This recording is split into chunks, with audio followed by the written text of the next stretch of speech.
ទី1ស្ថានភាពជួរមុខនៅក្នុងសមរភូមិទិសយុទ្ធភូមិភាគទី4ក្នុងភូមិសាស្ត្រខេត្តឧត្តរមានជ័យនិងខេត្តព្រះវិហារនិងខេត្តសៀមរាបភាគីថៃនៅតែបន្តបាញ់ប្រហារដើម្បីឈ្លានពានមកលើដែនអធិបតេយ្យរបស់កម្ពុជាគិតចាប់តាំងពីវេលាម៉ោង 12 រំលងអាធ្រាត្ររហូតដល់ម៉ោង 8:00 នាទីព្រឹកថ្ងៃទី 23 ខែធ្នូឆ្នាំ 2025 នេះចាប់ពីវេលាម៉ោង 12 រំលងអាធ្រាត្ររហូតដល់ម៉ោង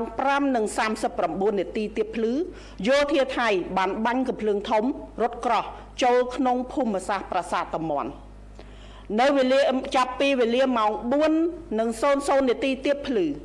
យោធាថៃបានប្រើប្រាស់កាំភ្លើងធំបាញ់ពីចម្ងាយផ្លោងចូលក្នុងភូមិសាស្ត្រប្រាសាទព្រះវិហារតាថាវរហូតដល់ពេលនេះមិនទាន់ឈប់នៅឡើយទេ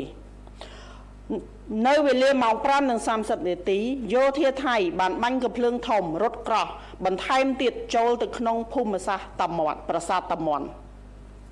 គិតមកដល់ពេលនេះទីតាំងមួយចំនួនយោធាថៃនៅតែបន្តធ្វើសកម្មភាពវាយប្រហារមកលើដែនអធិបតេយ្យរបស់កម្ពុជានៅឡើយ